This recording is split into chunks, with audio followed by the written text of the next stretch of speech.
When you think about businesses that are selling through the roof, like aloe or skins, sure, you think about a great product, a cool brand, and brilliant marketing. But an often overlooked secret is actually the businesses behind the business, making selling, and for shoppers, buying, simple. For millions of businesses, that business is Shopify.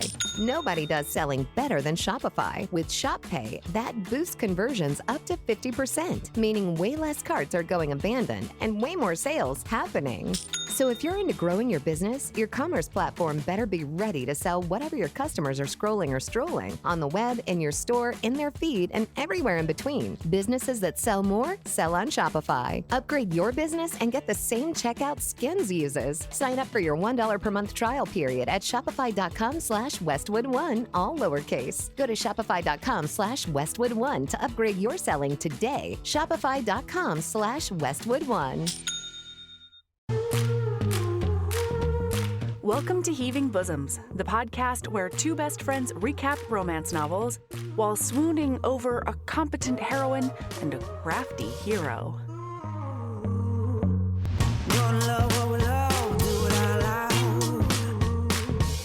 Stack our shelves with the clinches out. Shout it from the rooftop, can you hear the sound? Yeah. Live your best life, love it out loud. Love it out loud. Hey HBs! This week on the Patreon feed, Sabrina and I accidentally do a whole recap episode on the third book in this series, Paladin's Hope. It's an romance that goes into Knoll culture in ways that made both of us feral. Sabrina literally read the book all night because she couldn't stop. I've also got some new patrons to shout out. We are so thankful to everyone who joins our Patreon community.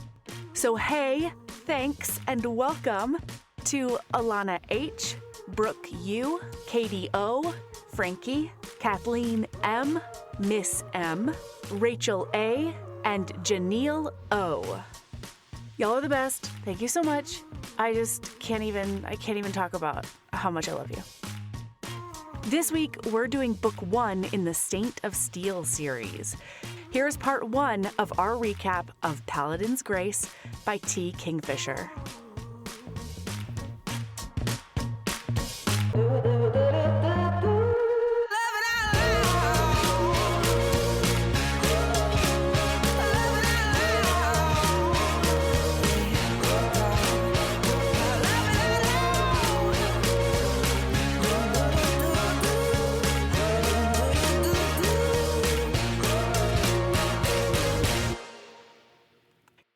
All right, Sabrina, I learned recently that my kids are shit at charades. Oh. They're terrible at it. Is this because of the time where you weren't allowed to speak? Yeah, for a good 3 or 4 days. Mm-hmm. And it didn't help, actually. It never actually ended up helping, really. Maybe it did. Really?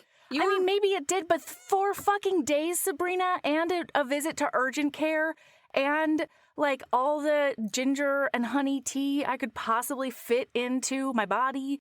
And it didn't make anything faster? No, it felt slower, almost. Or maybe this is just the 38-year-old vocal cords. Who knows, you know? I feel like it probably wasn't slower. I think it's probably not. Just that it felt like time was going slower. Oh my gosh. Listener, okay, so whoa.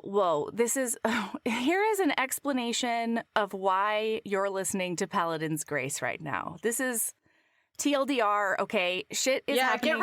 Get ready for behind the scenes into HBHQ and like how Melody and I just. It's been rough lately. And you know what? We looked at it and we were like, yeah, we're in a good space. And then everything went to hell. And you know what? This is why we do things the way that we do. That's exactly right. It's because everything has gone to hell in a handbasket. That's right. And we only had to do 2 weeks of re-releases, and we're kind of fine. And we're like mostly fine, sort of, you know? So, okay, I've got podcast, obviously. I also had an audiobook deadline that was looming very seriously at me. Ooh, it was looming very aggressively. And then Sabrina is in the middle of trying to figure out her sale/buy/move whole situation, right?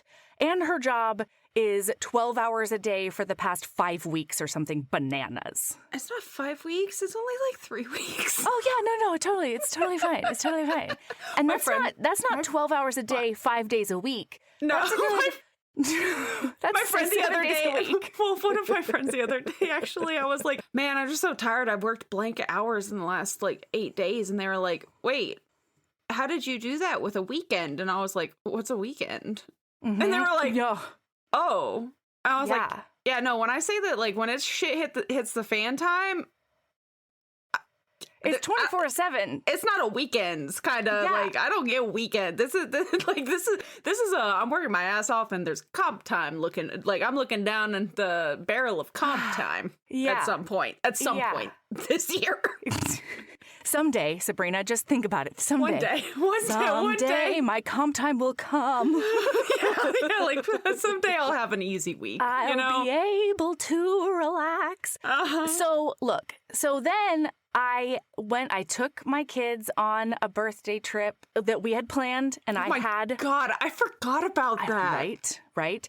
And so, and that had been, everything had been calculated down to the second, right? I was going to be able to have everything done, including trip.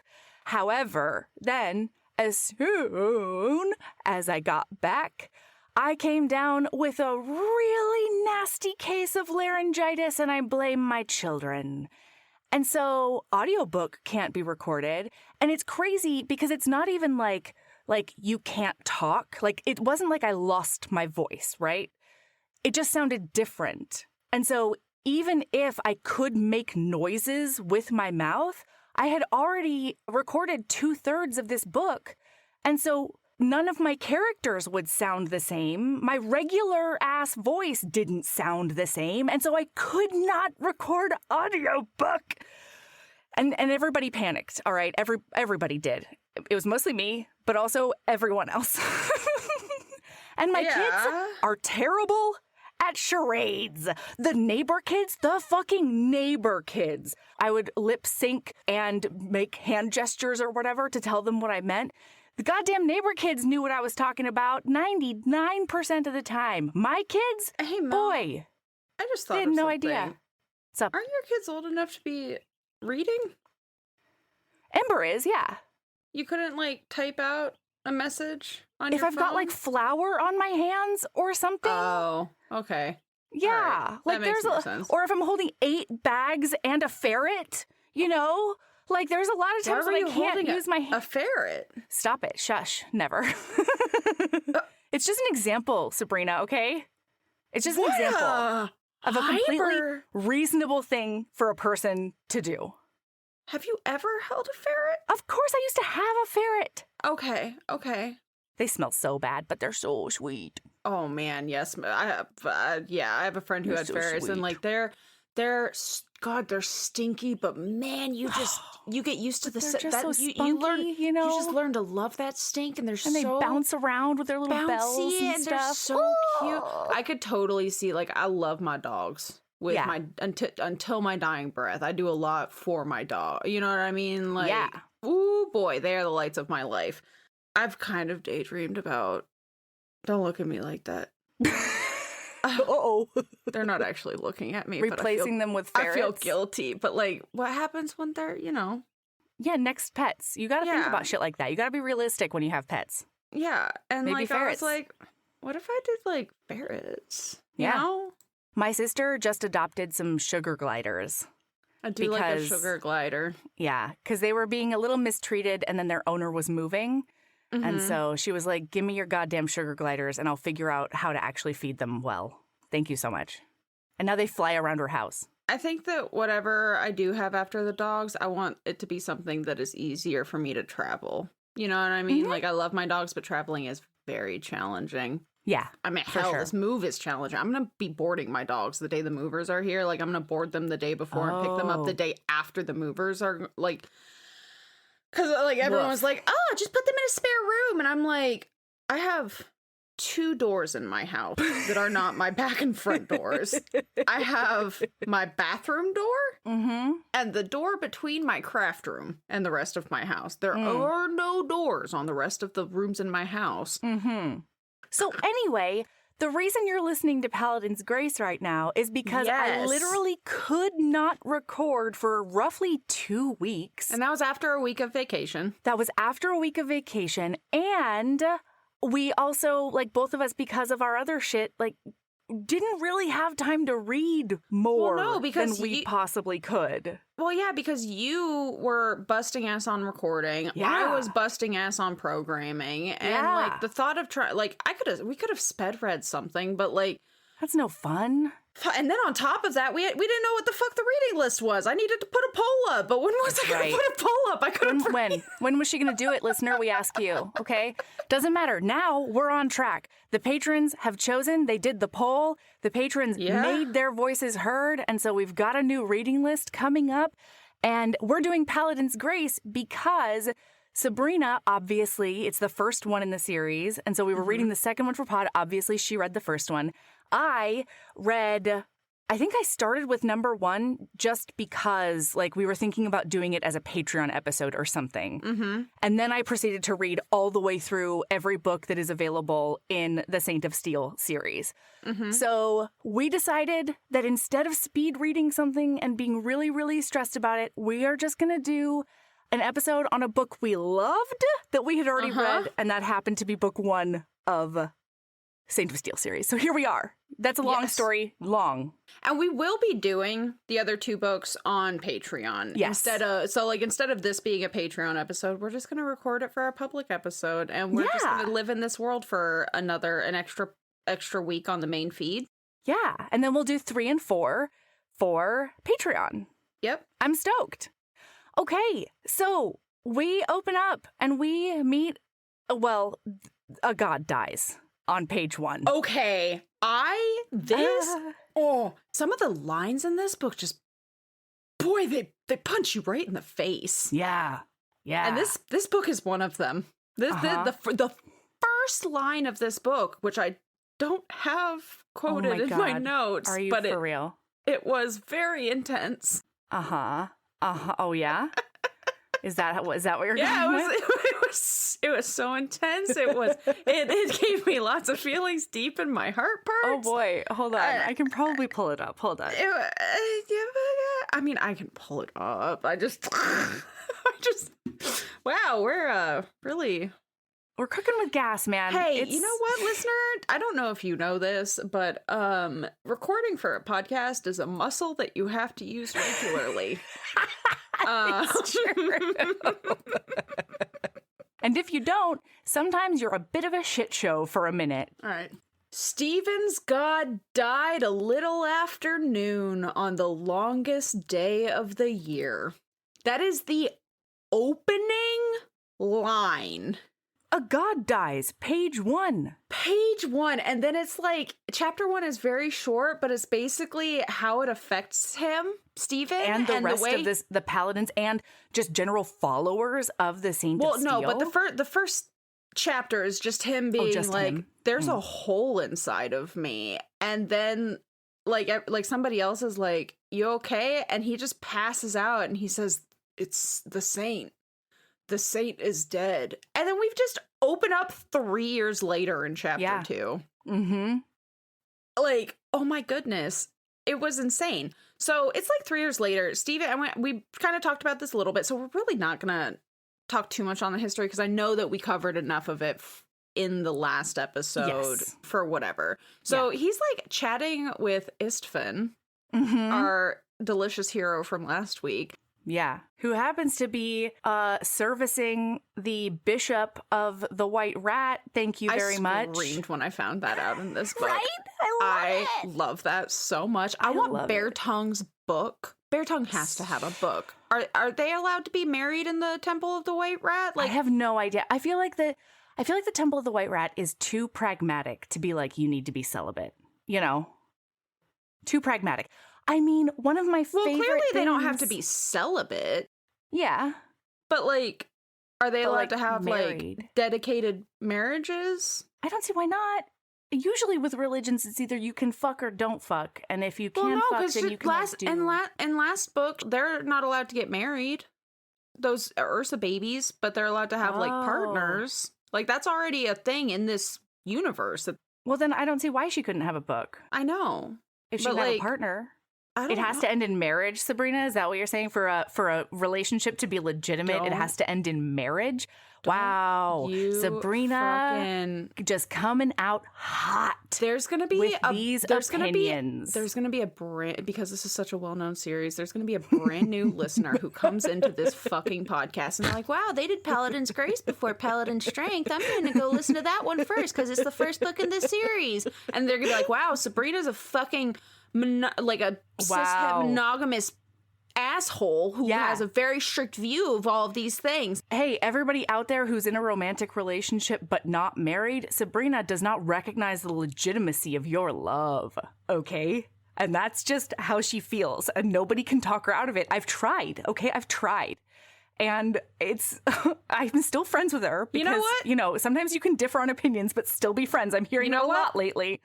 What's up? I can play the role of this very jester-like for this episode. Guess what, listener? I'm coming in hot as pro-marriage. I'm also anti-sex before marriage. This whole book is a sin, okay? Everything that happens in this book is sexy as hell and a sin, okay? So anyway, Stephen in this book, they're bodyguards. Oh, you think I'm kidding? Oh, get ready, Mel. I can play a role. I got this. I may have a Swiss cheese brain, but boy, I'm spiteful. You can commit to a character like I'm nobody else. I'm also I'm not passive aggressive, but I am petty. I am And that's petty. one of the things we connect on, you know? Ooh, boy, that petty. Ooh. This is going to be fun. Let's go. That petty streak is wide and long. Steven, he ends up like assigned. So basically, the White Rat Boys are like They've adopted like, they get, the Saint of Steel boys as like Yes. bodyguards / men about arms, whatever Yeah. they need a man who can use a sword for. And so he gets assigned to escort a healer around because there's a serial killer on the loose, which we learned it's the smooth face boys. from last heads are book. just showing up all over town. No, mostly in one area that is Weaver's poor Nest. and It's a Weaver's slum, Nest. Yeah. And Mostly he meets this brother Francis boy, and they're going around their rounds, and he's just, standing guard, being a big burly paladin and being, middle-aged and ready to fuck some shit up. Yeah. And also the sexiest man in the entire world Also because the sweetest. he knits when he has free time. Boy, he knits all of his friends' socks, okay? Because it's really convenient to just have a knitting in his parcel that's on his that he carries around with him. He's never bored. It's a small portable project, and I have a lot of feelings about Steven. I wouldn't have sex with him because that's a sin, but I have a lot of feelings about this man and his knitting. Truly. HB's Marin in the Moonlight by A.E. Merriweather is back, and if you haven't picked this book up yet, you're seriously missing out. It's a Little Mermaid retelling with the suspense and family drama of Succession, and set in a theme park whose inspiration may or may not rhyme with Schmizney, and has a similar grandiosity. One reviewer said, "Expertly written, this book seamlessly blends fairy tale charm with laugh-out-loud moments, just the right touch of drama, and some seriously steamy scenes that will leave you hot as lava. You'll want to run off to the nearest park, lounge under a weeping willow, and read until the sun dips below the horizon." Marin in the Moonlight serves up so many tropes and components that we at Heaving Bosoms love. An unappreciated heroine, a reformed playboy, fake dating, a hilarious and kooky grandpa, a best friend that epitomizes lady love, chosen family, and then one thing I didn't know I always wanted, forced proximity via collaboration because the heroine is a very specific type of genius and the hero sees it from the beginning. And here's my favorite behind-the-scenes tidbit. A.E. Merriweather is a group of 3 friends. They took some mid-COVID, wine-drunk daydreams and turned it into an entire world and 3-book series that we get to enjoy. So pick up book 1 now with the link in the show notes. Marin in the Moonlight wants to be where her people are. Her people are you. So he breaks off from the healer Francis or whatever, and as he's going down the road, he notices that a bunch of people from the Mother's Milk cult, that's not what they are, but that makes me so much happier. That makes me suckling at the teat of this vindictive asshole. Of tyranny. Yeah. Yes. Suckling at the teat of tyranny, truly. They're going after this lady who is trying to like duck around them, and he's like, I gotta go figure out what's going on there. Yeah, tell him everything. Tell him everything, Sabrina. So he goes up to them, and this woman runs into his arms, and she's like, "You have to save me from." It's actually no, we're sticking to the it. Mother's This is what Milk they're called. cult. Thank you so much. She's like, "Hide me from the mother's milk titty cold and teat suckers." Hide me from the teat suckers. They're not the bootlickers. They're the teat suckers. The teat suckers. Okay? Thank you so much. And he ends up with her up against this wall, and I'm so sorry, but I'm not sorry at all, listener. This is gonna be very similar to the last book where I have quotes coming out my asshole, and they can't be one paragraph. I'm so sorry, but I'm not at all sorry. Kingfisher doesn't work that way. Okay, it's not our fault. So Stephen shoves this unknown woman up against the wall. Okay, yeah. Complete stranger. He felt a pang of guilt for what he was about to do, but it was a vast improvement over anything the Mother's Milk Teat Hood was milk teat sucker house was likely to do to her. Hey, you there, called one of the teat suckers. Have you seen a woman go by here? Stephen turned his head and gave the man a slow, hopefully lascivious smile. Yeah. I'm seeing one right now, he called back and bucked his hips a few times, pressing her farther against the wall. I am very sorry, ma'am. I'm so sorry, he ma'am. said under his breath.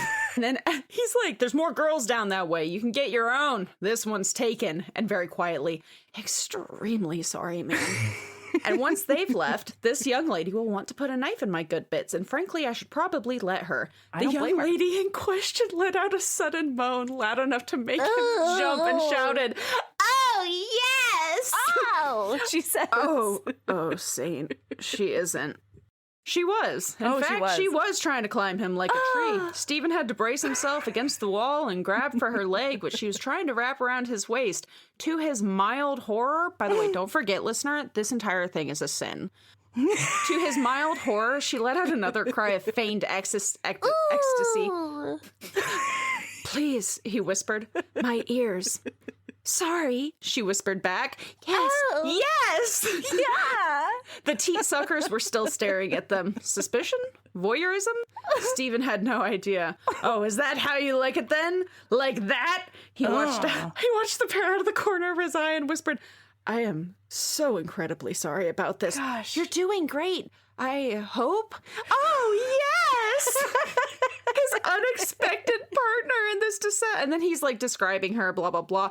And then it turns out the way that she has her leg wrapped around his waist is like crunching his bits and bobs in an extremely uncomfortable way. Yeah, because he wears chainmail every day. The young woman was moving enthusiastically against him, but she was, well, frankly, she was very bad at it. Ow. She was pumping her legs like a child on a rope swing. He clamped his teeth on a groan as the chain links embedded themselves deeper into his skin. I am going to have a truly unique bruise when this is over, assuming the metal doesn't just tear the skin right off. The teat sucker stepped closer. Stephen slid his hand up the back of the woman's neck and pressed her face down against his shoulder. Get in there. Screamed at him. Saint's blood, he'd have sword wounds that hurt less. In fairness, the swords were usually sharp. There we go. And It's so freaking funny. It's so good. And so he saves her from these people, and he's like, how about I walk you to your next destination just to be sure you, like, remain safe? And she's like, wow, that's really, really nice.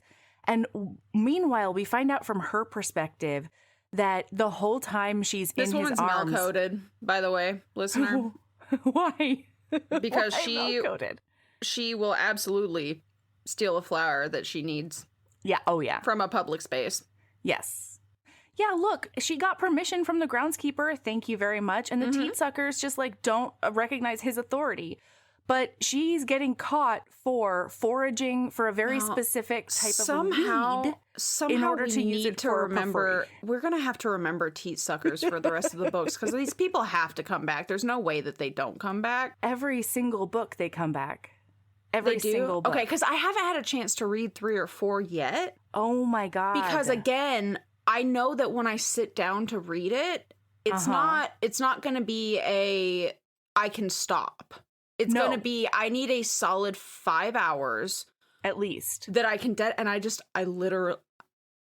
literally have not had that since we read this book. Oh my gosh. I really need you to get to know the Badger people more. I know. I had a really good conversation with a friend yesterday, and he was like, Sabrina, it was basically like, you can't feed others if you don't feed yourself. Yeah. And he was like, I understand why you're doing it. Because, like, I'm working my ass off right now to get to a point where the move is fine. Like, this is one of the things that's hard about being a solo web dev for a company is, like, it's only me. So, like, if they run into a problem, they call me. So I need things at a certain point before that so that I can be like, hey, I'm unavailable for 4 days. Right. Exactly. And it's not a problem.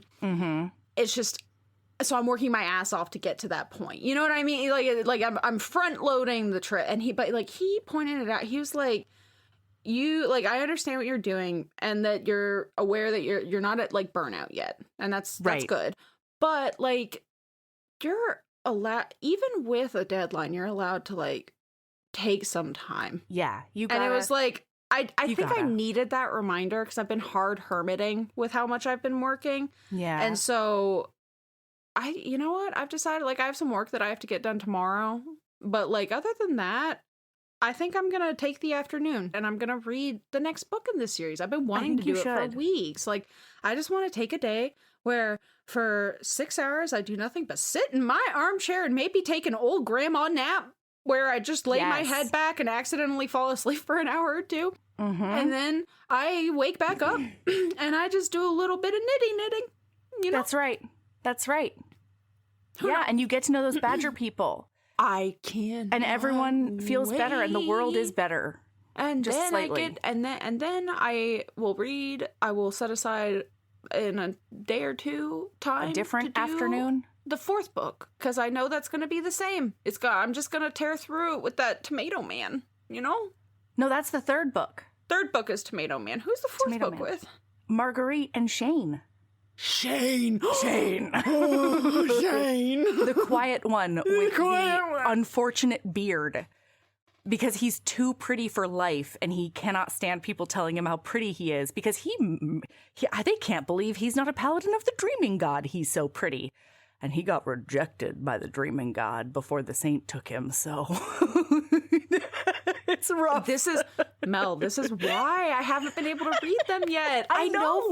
Like, T. Kingfisher makes a world that, like, I just can't crawl out of. Oh, yeah. Marguerite is trying to topple an entire economy in that book. That's her whole deal. My God. Okay, so, like, I know that this doesn't really come up a whole lot on podcasts because, like, it just doesn't. But I love political intrigue in a book. Yeah, absolutely. God, I'm a slut for it. Absolutely. One of my all-time favorite books is Wicked, and it's because of the one is because I grew up, I fucking love the world of Oz. But like it's the political intrigue behind everything. I love I think it's part of the reason I love space opera romances so much, like big overarching space opera romances. And I think it's also why like you see a lot of it in alien sci-fi in general. I've been doing a lot of analysis about why I read so much alien sci-fi because I looked at it and I've read 83 of them this year. I've hit my reading goal for the year, by the way. My reading goal was 120. I'm at like 133 right now. Yeah, that sounds right. And that's with all of the work. I'm still averaging a book a day. I work for 15 hours and then I read a 200-page book and I go to bed. And you crash hard. And then I work for 15 hours and I read a 200-page book and I go to bed. Anyway, and I think it's and so like the world building here and like the political, I'm gonna eat Marguerite's book up with a fucking spoon, with a ladle. Yeah. The whole first like 10 or 15% of the book is Marguerite talking the bishop into her plan. And it is fucking chef's kiss. Those two women in the same room is chef's kiss. Oh, it's so good. But to finish the thought, like I've realized, I think it's because aliens, because it's a whole new culture that we can't just like jump into. We end up talking about the kind of things that intrigue me about a political intrigue. And so like, it's not necessarily like, no matter what, you're getting a little bit of it because you have these interspecies relationships and things like that. And so it's very, very reminiscent. Yeah, and intercultural clashes and misunderstandings and all that stuff. Anyway, all of that boils down to the series, when I do pick up one of their books, has me in a fucking chokehold. Yes. Like, oh my God. Speaking of chokeholds, did you see that Rhaego's book is coming out from Victoria Aveline? Did you see? No, but I have been meaning to start my reread of that series. Wowza. Yeah, Clucania is coming back with a vengeance for me. You and Nick, did you do all of the series on Patreon? No, we only did, I think maybe 1, 2, and 4 or something like that. I think we chatted about either 1, 2, and 4 or all the way through 5. Okay. But I hadn't yet read. We should totally do a Patreon on. I would love to. I'll talk about those books anytime, all the time. We can just have a squeepisode on that series. Agreed. I would be okay with a squeepisode. Especially when we're finally getting Rhaego. Oh, I'm very excited. He looks like a demon. Do we know how many books? Wow, yeah. You want to know how I can tell it's been a long time since you and I chatted? You and I are going off on full hard tangents. These aren't even book-related tangents. I don't even know how much of this is going to end up an episode. Who knows? Really? Who knows? We are 11 pages in. So anyway, she is being chased because they think she's stealing flowers. From a public space. And they're weeds. Thank you very much. Oh anyway. God. We're not allowed to go this long without just at least a friend chat. We have to make it a weekly thing. Otherwise, this is unconscionable, frankly. I agreed. We're subjecting listener to a lot. We're 30 minutes in. I know. Look, so we find out that Grace is a perfumer by trade and in her heart. Like, she's always been a perfumer. And she is a small business owner in town. And she forages for a lot of her ingredients. And from her perspective, while she was doing that terrible dry hump on Steven, because please recall, he was so bad at it. It was really bad. She did a bad job dry humping and sounding like she was enjoying it. And we'll find out why later. There is a reason. We find out that Steven, she can't stop thinking about him because he smells like gingerbread cookies. And she's never met a man who smells like gingerbread cookies. Sabrina's not well. Sabrina's not coping over there. And so, look, there's a foreign dignitary coming to town, and we meet her landlord / BFF, Marguerite, who lives upstairs, and her downstairs is her like teeny tiny apartment where she lives with her ferret or weasel and her perfume shop, right? and she pays Marguerite rent in perfume because then Marguerite will go and sell it to the nobles for way more than what's-her-butt can, like, just in her shop, right? I'm so sorry. I don't know what just happened. I'm all about it. So Marguerite is like, hey, there is this royal boy from a neighboring city coming to town, and we need to get you in front of him as a master perfumer, and you can sell your stuff to him and it'll be great. And she's like, ooh, that sounds very, very overwhelming, but like, yes, okay, I will do that. And she's worried because she doesn't want people from the city she used to live in to recognize her because she ran away from her last life and we don't super know why. So Marguerite like gets her all dressed up and Grace is not into it. When Marguerite hears about what happened, did you already say this? I'm sorry, I had a little laugh fit. And no, you're great. I missed everything you said. So I yeah, Marguerite keeps on calling him her Paladin. And she's like, why would I want to find him again? Why do you think that? And Marguerite's like, this is literally the first man you've mentioned to me in 3 years. Ever since you got here. Yeah. Yeah. And boy, she does want to find him, okay? And so Marguerite gets like the deets and she says it's either this one or this one. And we're very excited because Stephen is one of those. Listener, then we zippy zap to Stephen's point of view. Wow. And he is a yearner. Oh, he's a yearner. Pining. He can't stop thinking about that perfume maker who was so bad at humping but made him laugh. Yeah. Oh boy. And then Istvan notices that he's like a mooning bastard. But also like a little bit happier. And he's got a spring in his step, does Stephen. He starts asking him, and Istvan ends up saying to him, "You're telling me that a beautiful woman jumped into your arms and began moaning in your ear. You rescued her from the enemy, and you didn't even get her name?" And Stephen's like, "I didn't say she was beautiful." And then Istvan, the swooniest motherfucker in the land, says, I mean, we've met him. "All women are beautiful. It is the job of their lovers to make them feel that way if they do not already." Istvan? And Stephen's like, "I'm not her lover." And Istvan is like, "And you won't be if you continue to be so craven-hearted. You never used to have this problem." And then he's like, Stephen, oh boy, he's a sad little broken. He's a little Steve Ashton. Sure, No, Steve none Ashton. of this is working. We can go there if you want. Sure, no, man. we're not. No, we're I'll go not. with you. But also, don't forget, listener, this is all very swoony, but also a sin. Well, wait, and one of the reasons that Stephen like doesn't really do any kind of like real attachment anymore is because the saint is dead, and there's this big hole in his heart and soul. Because and also they it's are those like berserker fists. That's what I'm saying. Because now they are loose cannons. It used to be that the god would like direct and stop stop their berserker fits. Right, exactly. And so now he's always worried that if he has any kind of strong emotion, that he will go into a berserker fit and level the whole city before he wakes up again. So he's like, I can't even like be with a lady anyway. And Istvan's like, I'm doing fine with that bishop, you know? Like if nothing else, like I can't keep up with that bishop. Cause like a woman in her sexual prime. I need Bear Tongue's book. I need to know about this sex crazed religious 50-year-old. leader. I'm all about it. I love that none of these characters are youths. No, it's great. So they are now Stephen and Shane. Oh no, what happened? What's going on? Oh no.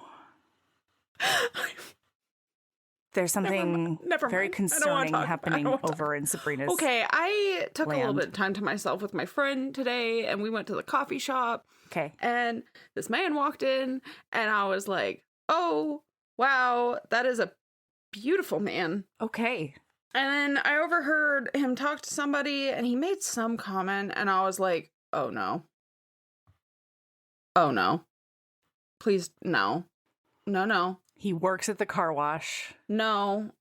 But he made a comment that made me go, this man is definitely in his, like, mid-20s at the latest. Son of a bitch. And then, as I walked past at one point, the buddy that he was there with goes, "So how's it feel being 22 now, bud?" Hate and I was that. like, son Hate of a it. I wish I just hadn't known, you know? I wasn't going to do anything anyway. I'd move in 3 weeks. So, like, it's not like I'm going to chase the, like, I'm not chasing tail right now. Not chasing Not children. only because I'm not looking to get married. Sure. And also because I'm only here for 3 weeks, okay? That's why Sabrina's celibate. She's never going to get married. Yep. I'm celibate. Yep. That's me. Yep. It's just also, she thinks masturbation is a sin. So, like, she's really high strung over there. Yep. That's why we had a long conversation at the watch party about why my vibrator's not going in a box with the movers for 5 days. Yep. Accurate. Masturbation is wrong. That is she doesn't want to go something. blind, is all. You only have sex to procreate, Right. and obviously because I've had an ablation and I can no longer procreate, I'm just never gonna have sex. No, there's no point, Sabrina. That like, you spread my legs, it's just cobwebs down there, you know? Honestly. Yeah, and that's how it should be. Mm-hmm. Really. You know, that's how God wants it. And you know what? I am happy to live this life. Yeah. Just dried up over there. Yeah. Is that how you like it? Yep. It's real dry. It's like the fucking Sahara 24/7 over here. Ugh, I don't terrible. I don't even get wet when I shower. The water just rolls off you like a duck. It rolls off that pussy like a duck. Yeah. You know. Yeah. Anyway, HBs, don't skip forward. There's a free book in it for you. You know those key moments in books where you wish the protagonist did anything differently? Because now they can if you read on Zori. It's a new reading app that makes books interactive, putting you in the driver's seat of best-selling romance books from your favorite authors, like K.F. Breen, Skye Warren, and many others. This is an app where, as you read, you'll be presented with choices to make for the POV character. Everything from what to say, who to stab, to how spicy things get is up to you. Your choices matter, and they'll have a meaningful ripple effect across the book, influencing everything from which brand new scenes propel the book forward to unlocking bonus spicy content and even revealing alternate endings. Zori works with authors to add an entire extra book's worth of content into their stories, resulting in a personalized and agency-driven reading experience. So, re-experience stories you already know and love, or try something new. Zori currently features several romance subgenres, from Regency to rom-coms to paranormal and mafia. There's an interactive story for every type of romance reader. Zori was created by a husband and wife duo who, I'll have you know, are both romance book aficionados, and their mom and pop reading app is still growing. It needs our support. They've worked so hard to support the authors and artists by creating ethical terms of agreement that don't infringe on their rights, and they've made sure their books are priced accessibly for readers too. You can try a book for free today. Isn't that so exciting? Okay, you can try a book for free today if you use the exclusive Heaving Bosoms discount code HB2025. And each Zori book can be read and reread, remember, because you can make other choices and unlock more scenes from the story, just for the price of an iced coffee. Check them out. I've got links in the show notes, both to download the app as well as follow their socials. So get in those show notes and make it happen. You get a free book using discount code HB2025. Okay, bye. I love you. So, look, they both end up at this same event for this royal person from the different city, right? Mm-hmm. And she's really nervous. She's almost hyperventilating after they present her to the royal guy. Well, partially because Marguerite's we're going to present you as a master perfumer. And she's not a master perfumer. Technically, she's still an apprentice. And she's like, this is a lie. Yeah. I'm going to get caught. And it's against like the trade laws, essentially, the tradesman laws in this land. Mm-hmm. But Marguerite's like, nobody fucking cares. And like, let's not worry about it. Nobody's going to even ask. And she's right until she's wrong. So it's one of those things where it's like, it's not like, there's lots of things in life like that where it's not really a big issue unless something happens. But if something happens, then it's a huge fucking issue. Exactly. And this is one of those times. This is why I don't break rules. No matter how much I like them. I hate them. Never broken a rule in my life. Celibate and a rule follower over here. Absolutely. Same here. That's I've never been arrested. So they're both at this same event. You've been arrested? Yes. Oh my God. Your Swiss cheese memory. I've told you this story. It's on Patreon even because so many people were asking about it. Yes, I've been arrested. Yes. Anyway, I also got kicked out of school for the same offense. Jesus. I remember. There we go. Now. There we go. She's back. Okay. I just need a little prompt. I hear you. Okay. Look, I'm not throwing stones. Can we blame a shitty memory on lack of masturbation and celibacy? No, that's the ADHD, babe. Oh. Yeah. But I bet being all pent up doesn't help the ADHD. I'll tell you that much. Okay. So they're both at the same event, right? She intrigues the royal a bit and then goes back out into the audience and Stephen is there. And then Stephen sees her. By the way, very importantly, the scent that she makes was inspired by Stephen and his gingerbreadiness. Gingerbreadiness, yeah. So she goes out into a hallway to hyperventilate in private because she thinks she sees a person who used to fuck her husband. And we don't know much about that. This is all true. Melody is very accurate, but I do have to derail us for a second because while Stephen and Istvan and Shane are quiet, our sexy quiet man, are attending the royal reception as bare tongues boys. Yeah. Istvan, you ever kill someone with an ice swan? He whispered. I clubbed someone unconscious with a frozen goose once. That's similar. The bishop suffered a mysterious coughing fit. No, you had to use the goose as a bludgeon, didn't you? For the swan, I figured you'd snap the head off and try to stab with the neck. Istvan eyed the ice sculpture speculatively. It's pretty big and not well balanced. I figured you'd have to go two-handed with it. I think I'd grab one of the candelabras instead. Some of those are nice and heavy. Far too unwieldy. I could take you apart with the ice one while you were trying to get the candelabra off the ground. Gentlemen, said Beartongue, I forbid you to smash the archon's decor and try to duel with it. Yes, Your Holy. I'll have you both excommunicated. Stephen coughed. Technically, we're not in your church. We're not communicated. Your Holiness. Then I will have you confirmed so that I can excommunicate you even harder. And that's the point where I went, oh, I'm in love with Beartongue. Love her so much. She's the best. She's beautiful. Later on, I think in book 4, you're going to find out a way that she fixes the problem of the watch. No, it's in book 3. She fixes the problem of the city watch not having enough clerks. And it's one of the best things in the whole wide world that I've ever heard. And I don't know why more municipalities don't do fixes like that. Do you want me to tell you what it is? No, because I'm starting the book tomorrow. Okay, perfect. But then one last thing. Okay. While they're all standing there, it's just one more quote. Yeah, please. Because I love Stephen with a passion that I have not felt in a hot minute. I hear you.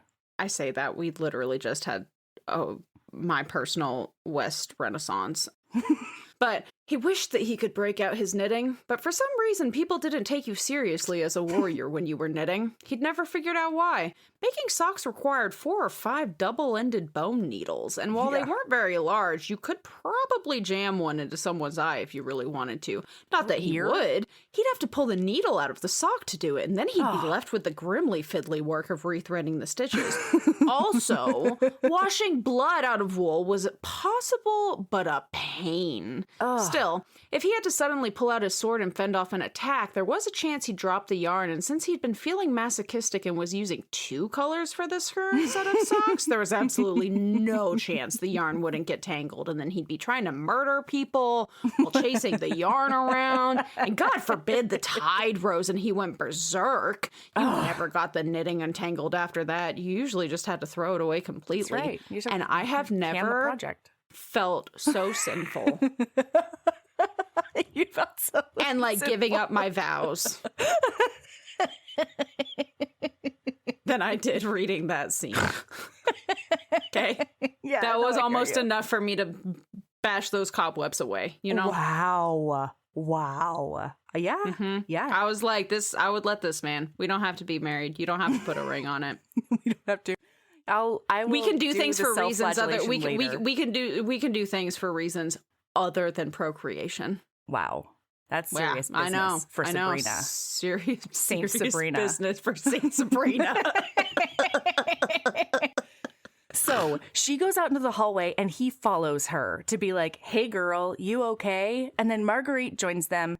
And then they meet a really shifty young dude who Stephen, maybe now, maybe later on, recognizes as one of those like mother's milk teat suckers, but like, you know, a young one, a small one that's like in the hopes of becoming a bigger teat sucker or whatever. And so this guy, they realize is like trying to get in, and they think he might be trying to like assassinate the royal, right? And when he gets caught, Istvan pulls out the Paladin voice. Stephen pulls out his Paladin voice and he's like, hey, we're all just going to calm down. It's all going to be great. And then all three of them watch him like basically take a cyanide capsule, and die on the spot. Caplet? Yeah. It's all the same thing. Right. Agreed. And he dies on the spot. And Marguerite immediately goes through all of his pocketses. And Stephen's like, this lady's up to a lot of no good, probably. What's her deal? But she's Grace's friend, and now they know each other's names, and they are still like obviously very attracted to each other. And then they're like, I guess we'll chat about this tomorrow? ? Like the girls are gonna get out of Dodge, and he is going to alert people to the crime that just happened, the crime and completed suicide. We end up zippy-zapping to the next day. No, I said completed suicide, but that's what he thinks right now. That's what everyone thinks right now. It's not actually a suicide. The kid doesn't kill himself. You're correct. I remember that real well. Anyway, go ahead. I'm not relearning this book as I'm going through my notes while we talk. If you notice when you're like something blah blah blah, this happens then, maybe it happens that I'm along for the ride, Mel. We don't need to be totally exact, you know. We also can't. This is a 550-page book, and we're 47 minutes in. Okay, go ahead. So anyway, the next morning, Stephen shows up at the shop and Grace is there and she ends up like being like, thank you for the rescue last night, but like, I don't need to be rescued. And like, you don't have to come here and check on me. And you don't have to like, I'm a big lady. I pulled my book. Like, I don't wear diapers. You don't have to pull my pants up for me, blah, blah, blah. And Stephen's like, I'm actually here to talk to Marguerite, but, good to know. She melts into a puddle of mortification. Which like mood. And then we meet Grace's pet civet named Tab. And he's a weasel, and she milks his butt. She milks his booty glands. Perfume stuff, because God, when you learn about the stuff that makes perfume, woof, it's truly kind of heinous. Horrifying. Over the oh my God, there's a series that I'm reading right now where they have this stuff called ambrosia on this planet, and we learned like 2 books ago. So ambrosia is like very addictive for humans, and it causes like whatever blah blah blah. It's like an extreme alcohol drug kind of thing. And so they don't really do it, but they especially aren't interested now that they have learned what ambrosia is. And it is basically like amniotic fluid from a certain creature when they're pregnant, and they gather it when the creature gives birth. And I was like, it's placenta juice. It's placenta juice. Yeah. What? Anyway, if it gets you high, so many people would still be. Oh fine with yeah, it. no, absolutely. I think that like I don't know that oh boy, that's a rough, and I still don't really understand what the creature is that causes it. Is this a sentient creature on this planet? I'm still trying to figure all this out. It's fine. I'm new to this world, by the way. Slurpity slurp that placenta juice. So anyway, she is like a little bit mortified, but yeah, Tab is adorable, but he's bad at it. He's bad at butt juice. He only gives up a little bit of butt juice. He doesn't create a lot of it, and they paid so much money for him because he's like a specialty exotic animal specifically farmed for this butt juice. Yeah. And so anyway, Steven so then Marguerite and Grace like leave the room at some point to talk. No, not and when yet, they because come Marguerite's not there. Until Marguerite sorry. gets there, she keeps working on her perfumes, and he just sits quietly in the corner of her perfumery and knits. And he's very just quietly. quiet. He's just quiet she's just focusing. And they're just body doubling, doing like it's the sweetest, most romantic thing I've ever heard in my life. It is. It is. So then Marguerite comes down and she's like, hey, I don't know if you caught it yesterday, but like I'm super a spy. And he's like, no, yeah, I figured it out. That's totally fine. What did you find out? What was in his pockets? What's going on? And she's like, everything in his pockets is like a bright neon sign saying that this kid is from this city and he's trying to do a hit on this person and like this is why. And because it's so obvious, I don't think that's what's going on. Like it doesn't seem right. Mm-hmm. So they're throwing around reasons like why this kid would have done this, and then they decide that they are basically gonna team up to figure out the mystery. Mm-hmm. And then Marguerite and Grace leave the room for reasons that don't really matter to me, Melody. The only thing that matters is that when they come back in, Steven is sitting on the floor and Tab has like made a home on his lap. And Steven's like, I can't move. I'm live so here sorry. now. Yeah. He looks so comfy, doesn't he? It's the best. Oh, and Yeah. it's so cute because then we see into his brain later. He can't stop thinking about her while he's laying in bed. And he's like, No. oh, yes, this is extremely normal behavior. Lay in bed and smell your arm and think about a woman who's made it clear she's not interested in what you have to offer.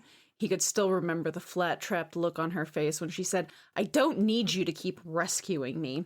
What if I don't want to rescue you? What if I just want to talk to you because you make me laugh and you live in a jumble of vials and papers with a good-natured weasel and do interesting things? You're fascinating. Fine. He had rescued her twice. It was a habit you got into when you were a paladin. It was the job. It wasn't like he meant to keep doing it. Yeah. And then he thinks to himself, it's not like I pulled her out of a burning building. I spent 5 minutes pretending to swive her in an alley and then took her to get a little air when she was feeling faint. That's not rescue. Any decent person would do the same. Well, maybe not the swiving in the alley part. And then he's thinking to himself, he's like, what would she sound like in the actual throes of passion? Yeah. Could I make her moan and gasp Turns out and Grace think out doesn't my even lane? know what she sounds like in the heat of passion. He thinks to himself, you're not going to find out. Master perfumer Angelica made it very clear she's not interested. And why would she be? She's a master craftsman who sells to the nobility. You're just a soldier that a god grabbed hold of once upon a time. She's an artist. You knit socks. Oh my God, Steven!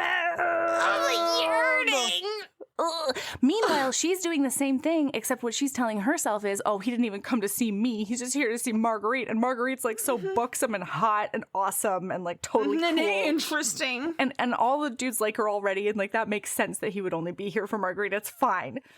So now the next thing that happens is Marguerite takes them. The next important thing in my brain is that Marguerite takes them. No. This is not the most important thing. No, I skipped something, obviously. This is so fucking not. I didn't even need my notes to remember this. Is it in here? Yeah, it's right here. It's right here. So they end up. Oh, I may have jumped a little bit. What? It doesn't matter. Mm-hmm. There's a bad rainstorm, though, so he's been busy for like a week and away. And then when he shows back up at that perfumery to talk to the girls, he has made Grace a pair of hand-knit socks. Mm-hmm. And he gives her a present of hand-knit socks. Yeah. And then she's like, what is this? This feels like it means something, but and then he's like, afterward, he's kicking himself. He's like, that's such an unromantic gift, and I messed up. And it's like, this is the most romantic thing you could have done. I swear, if somebody Not only is it gave me handmade, it's practical and warm and snuggly. And oh my God, the key to my heart. it's a St. Vincent present.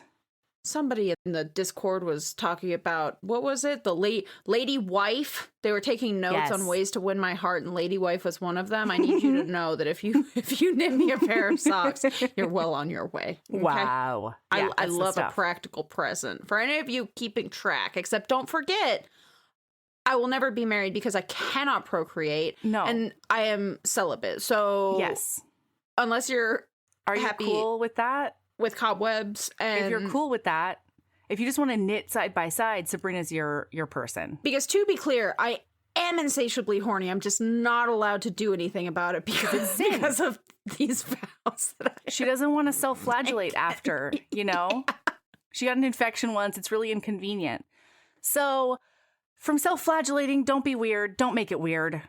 Don't make it a genital situation, No, Sabrina. I thought you took... I missed the self-flagellate, and I was like, wow, that got really fucking... I mean, it's already kind of dark, this joke that's not a joke. This is all 100% serious. Yeah, but no, like, it's not a bit at all. I was like, wow, well, that's fucked up. So, well, yeah, but that would never happen to you because you live in a nunnery. Yep, that's what I bought. That's what I'm in the process of buying, is the nunnery I'm moving into. Your own convent? Mm-hmm, my own that convent. You and all the dogs can go to? That makes sense. Can we make the dogs nun habits? Please? Oh my God, don't fuck with me. I will OMG, absolutely do a family costume. Except I say that I'm going to do a family costume every single year. Yeah. There's never a family Maybe it'll happen. Who knows? I still haven't gotten your Christmas card. What's that about? It's May. I decided without telling anybody. Why haven't I thought about this until May? Because you also have ADHD. And I decided at some point that it had gotten so late that it's now next year's Christmas card. Oh, good. And You planned so ahead. I just planned so far ahead. They're still going to show up in February. How dare you? How dare you? You know. How dare you? So anyway, then the next important thing that happens is that Marguerite takes them to meet one of the couple in book 3. Okay? Dr. Piper. Dr. Piper. So they go to his like basement lair of dead bodies. It smells terrible, and he wears one of those plague masks in order to do his jobberoo. And he's one of the only autopsy technicians in this city / in this timeline.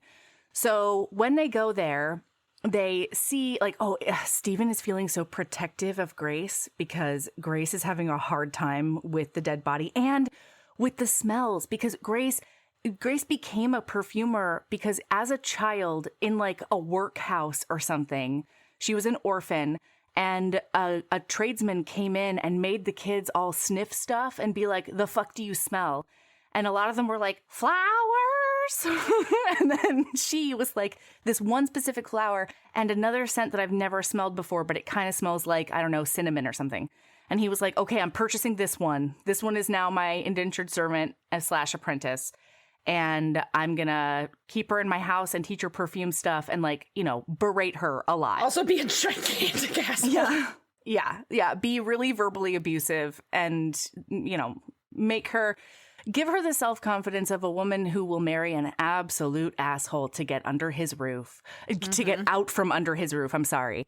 Mm-hmm. So anyway, she is like having a super hard time because her sniffer is at like an 11, you know? Mm-hmm. And he's like opening up this woman who died in childbirth and like the abscesses in her lungs because she had consumption and stuff. And he's so sexy explaining like all the stuff, the science body stuff that's happening and like contagions and stuff. And then they're like, hey, do you remember cutting up that boy who was a teat sucker? And he's like, oh yeah, he had some weird front teeth because of all the teat sucking for so long. Like, it really changed his bite even. His front teeth stuck out. He was such a teat sucker.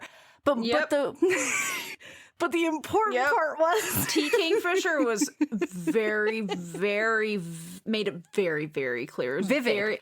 Probably the most important thing in this book. Vivid descriptions. Vivid description. Of the buck-toothed biter of a teat sucker. Yeah. Yep. It's just because it's, like, important to the whole story. Yep. So, anyway. So important. So the other important thing, other than that, is that he did not die of the poison from the capsule. Instead, he was poisoned beforehand, and they figured out that, like, this kid was always going to fail at this assassination attempt. Like, the person who hired him set him up to fail. And the fact that he didn't make the attempt is probably the issue that the boss is having, right? Because they were going to make sure this kid did not talk about what was happening. Oh, and Grace understands Stephen, you know, just on a really base human level. Mm-hmm. And so she says, you know what that means, Stephen? And he's like, what? And she's like, there's nothing you could have done. Like, you have it, don't you? If he was already poisoned, that means it wouldn't have mattered what you said. He blinked at her, but the truth slowly worked into his mind, like water soaking through wood. No, it wouldn't have mattered, would it? Nothing I did could have saved him. Mm-hmm. He was too old and tired to feel as if a great weight had been lifted. There were too many great weights left on him, but a little tension went out of his shoulders at the thought. He had not failed the young assassin. Oh. All the failure had been long before he arrived. The best he could do, the best he had done, was make sure that the last voice the boy heard was kind. And a voice of comfort. I get chills every time I read that sentence. I don't even, you probably can't see it, but, like, I have full body goosebumps right now. Yeah, like, there's same. God, the T. Kingfisher, you are so beautiful in the way that you write. Even if it's about buck-toothed teat suckers. That's what I'm saying. Like, so we end up back at Grace's house, like the perfumery. And then there's a knock, and this fancy man, Ethan, who is the crown ambassador. He's the royal's, like, manservant. Servant man. about town. Yeah. He shows up and he's talking to her. and then we get Stephen. His voice is so good in his head because Ethan walks in and he's like, "Do I have the honor of addressing the master perfumer Angelica?" And she's like, "That's me." And the messenger takes her hand. But instead of shaking it, he lifted it to his lips. Stephen had a brief, intense desire to tear his arm off and then perhaps beat him about the head and shoulders with it. "Stop that! Down! You are what's left of a paladin. You do not treat any woman like a stray dog guarding a bone. Besides, you could have kissed her hand when you first met. You didn't. That's on you." I was dry humping her in an alley, though, he reminded himself. I think we were a little beyond hand kissing at that point, and it hasn't really come up again. And I fall in love more and more with every inner monologue that Stephen has. Obviously. You know? So it turns out that the Crown Prince loved the scent that she made and wants more of it. And thankfully, Marguerite is standing there when he tries to make this order. Because Grace is all of us, and imposter syndrome gets us all. And so she would have basically, like, given this perfume away, essentially. And instead, Marguerite's like, "Oh, yeah, that's going to be, like, roughly 1 year of her salary." And they're like, and he's like, "Oh, that's a great price. We can't wait. Thank you so much. You're sure you can do it in this amount of time?" And she's like, "Yeah, I can probably, like, 3 days, I think." And he's going to come back and take her to present it to the royal personally. Oh my God. And then at one point, so Stephen also grew up with poverty, and at one point he makes a statement in his head that there was something about poverty that was a little like war.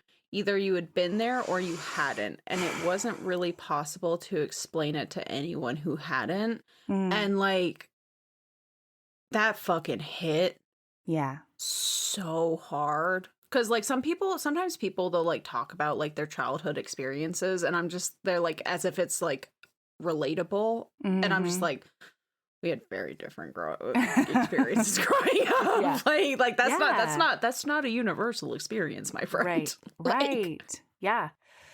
Okay, so now the whole deal. Okay, so in order to make this thing, she needs a specific ingredient, and she's going to go get it on her own after the storm is over. And the area she's going into is right next to Weaver's Nest, where all those heads have been showing up.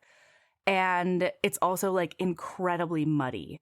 So Steven's like, I will accompany you.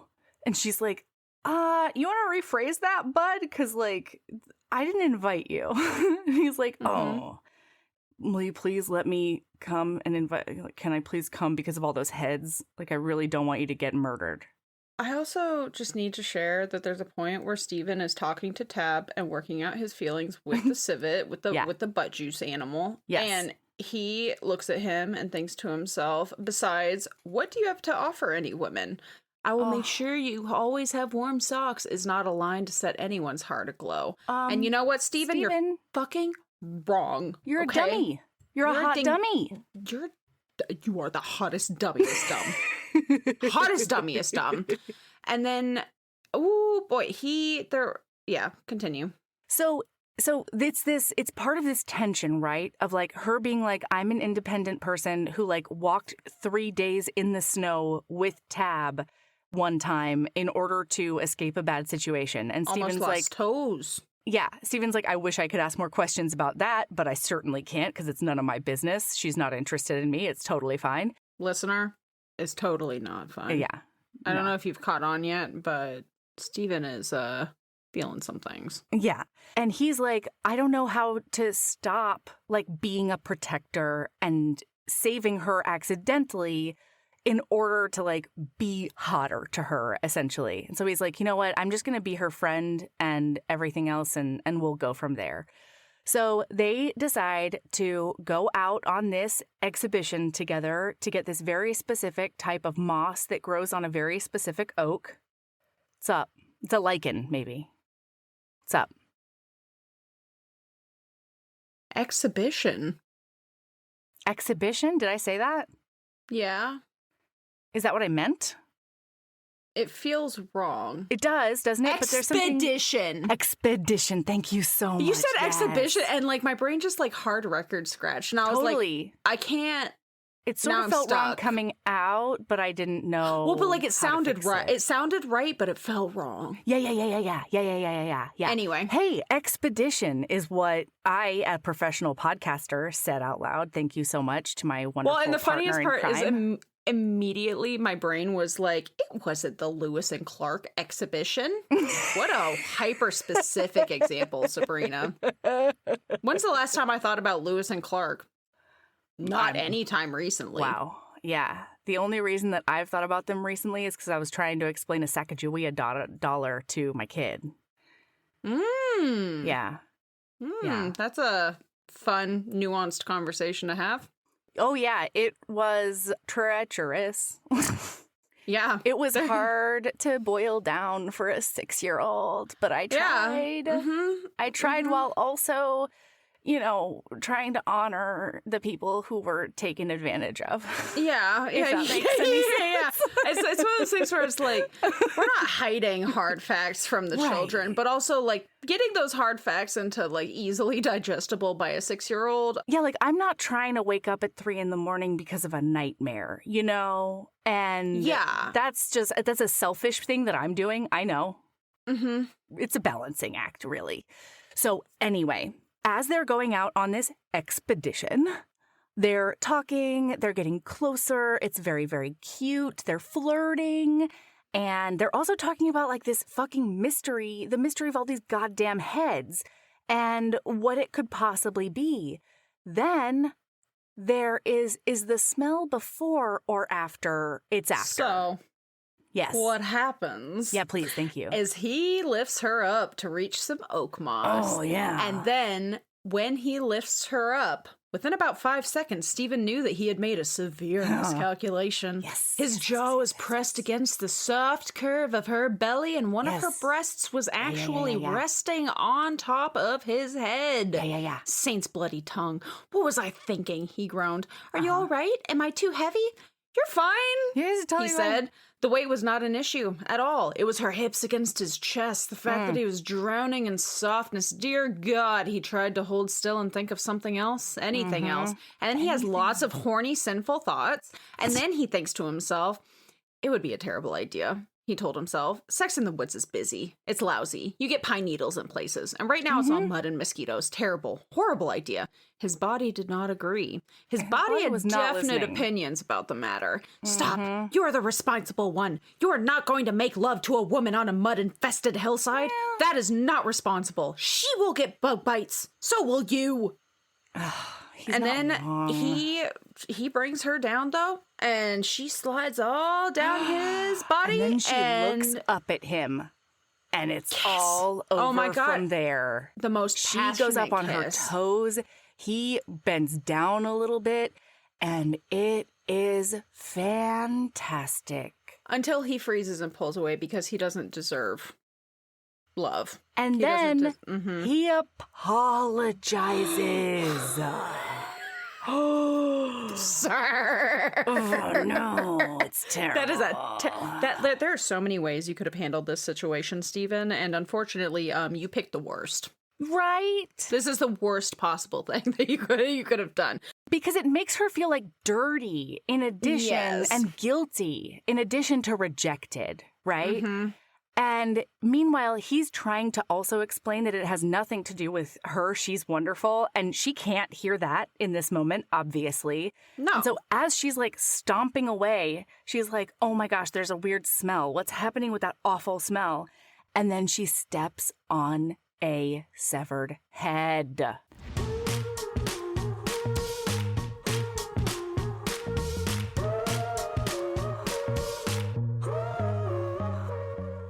That's where we're going to stop for today. We'll be back tomorrow with what happens with this whole head situation and the smooching. There's obviously gonna be more smooching. Heaving Bosoms is produced by us, Melody Carlisle and Sabrina Bradley. Editing is done by me, Melody Carlisle. Our theme music is by the incredible singer-songwriter Brittany Fonts, and our art is by the ultra-talented author Kate Pryor. If you like our show, remember to follow us on your favorite podcast app, rate us 5 stars, and leave a review. That one small action is a huge way to help the show. If you want to get in touch with us for advertising inquiries or anything else, you can email us at heavingbosomspodcast@gmail.com. If you want more of us, visit patreon.com/heavingbosomspodcast. You can also find us on Instagram at Heaving Bosoms, on TikTok at Heaving_Bosoms, and in our Facebook group, the Heaving Bosoms Geriatric Friendship Cult. See you tomorrow.